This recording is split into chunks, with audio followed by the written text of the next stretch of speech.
दिव्यांग महागठबंधन की बैठक शास्त्री नगर सेंटर बगिया में संपन्न हुई।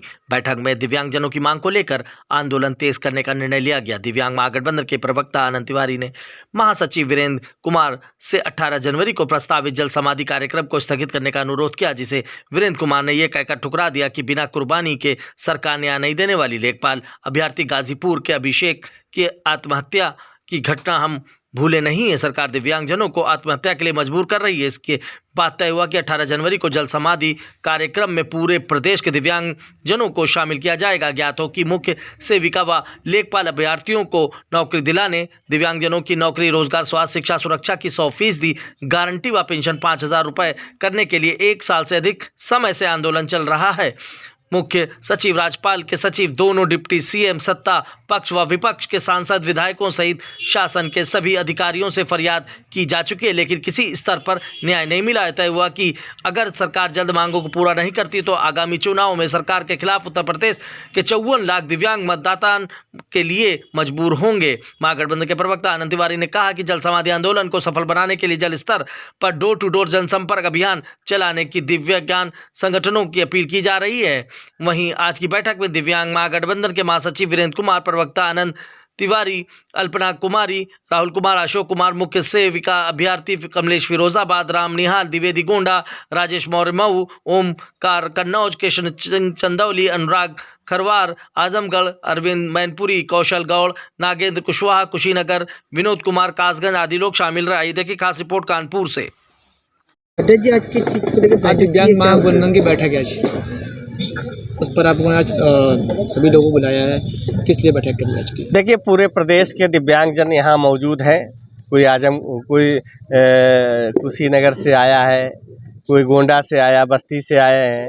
तमाम जिलों से लोग यहाँ पर मौजूद हैं और दिव्यांग महागठबंधन की बैठक इसलिए बुलानी पड़ी कि पिछले 13 महीने से इको गार्डन लखनऊ में दिव्यांग साथी हमारे लेखपाल अभ्यर्थी, मुख्य सेविका अभ्यर्थी आंदोलन कर रहे हैं। हम लोगों ने बीजेपी कार्यालय घेरा, प्रदेश कार्यालय, वहाँ पे मुख्य सचिव से वार्ता कराई गई। हम लोगों ने गवर्नर हाउस घेरा, वहाँ पे उनके सचिव से वार्ता कराई गई। सब जगह से आश्वासन मिला। दो डिप्टी सीएम हैं, उनसे हम लोगों ने वार्ता की। उन्होंने कहा कि मुख्यमंत्री के लेवल का मामला है, हम कुछ नहीं कर सकते हैं। मुख्यमंत्री वार्ता के लिए समय नहीं देते हैं। सवाल ये है कि जब विज्ञापन जारी होने के बाद पेपर बच्चों ने दिया, पास हुए और डॉक्यूमेंट वेरिफिकेशन हो गया, तो अक्षम बताया करके उनको नौकरी से वंचित क्यों किया जा रहा है? गाजीपुर का अभिषेक, उसने सुसाइड कर लिया अधिकारियों की मनमानी के चलते।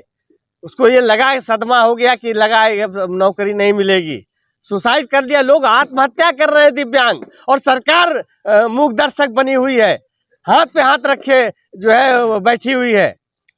हम सरकार से पुनः आज अब अपील करना चाहते हैं बैठक के माध्यम से कि अभी समय है, कुछ बिगड़ा नहीं है। आपसे अनुरोध है कि आप जो चयनित लेखपाल और मुख्य सेविका हैं उनको नौकरी दीजिए। नौकरी, रोजगार, स्वास्थ्य, शिक्षा, सुरक्षा की 100% गारंटी दिव्यांगों को दीजिए। पेंशन 5,000 रुपये करिए।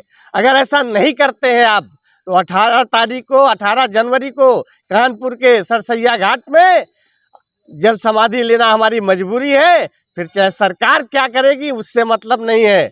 गिरफ्तारी आप कर नहीं सकते, चेतावनी है आपको। आपने खटोला विशाला वाला आपने किया, आपने कटोरा मांग के भीख भी मांगी, आपने जल समाधि, इस बार जल समाधि लेने आ रहे हैं। 3 आपने किया, तब भी सरकार भी सुनने, इसका क्या कहना चाहेंगे? देखिए, खाट बिछाओ अधिकार दिलाओ आंदोलन हमने इसलिए किया। हमने सत्ता पक्ष के विधायकों के यहाँ किया, विपक्ष के विधायकों के यहाँ किया। हमने भाजपा कार्यालय पे खाट बिछाओ अधिकार दिलाओ आंदोलन किया, लेकिन किसी लेवल पे कोई सुनने को तैयार नहीं है। मनमानी कर रहे अधिकारी और सरकार का नियंत्रण अधिकारियों पे नहीं है, जिसकी वजह से आज हमको ये जल समाधि का निर्णय लेना पड़ा है। अगर सरकार नहीं मानी तो मजबूरी 18 तारीख को जल समाधि लेना। फिर कुछ भी हो जाए, जीवन के अंतिम सांस तक लड़ूंगा दिव्यांगों के अधिकारों के लिए। और एक बार और बता दे रहे हैं सरकार को भी, अधिकारियों को भी, कि दिव्यांगों की हाय मत लीजिए।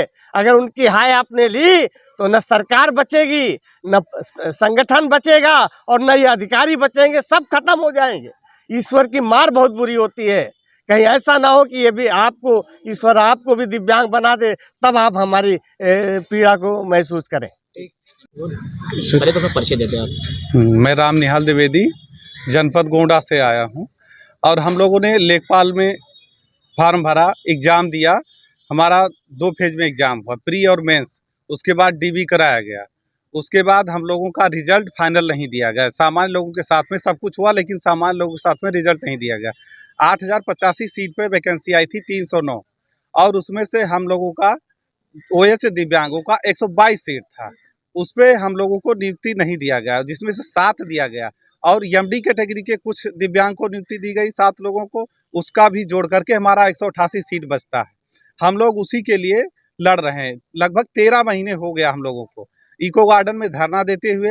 हम लोगों ने 90 दिन का आमरण 90 दिन का भूख हड़ताल किया और 4 दिन का 5 दिन का आमरण अनशन किया, तब भी सरकार ने कुछ नहीं सुना। लगभग 100 बार हम लोग जनता दरबार जा चुके हैं, 2 बार माननीय योगी जी से मिल चुके हैं, फिर भी सरकार ने कोई संतोषजनक उत्तर नहीं दिया। आप क्या चाहते हैं, जिस तरह से आपकी सरकार नहीं सुन रही है और आज दिव्यांग महागठबंधन की आज कानपुर में बैठक भी है, तो उस पर आपका क्या पूरा?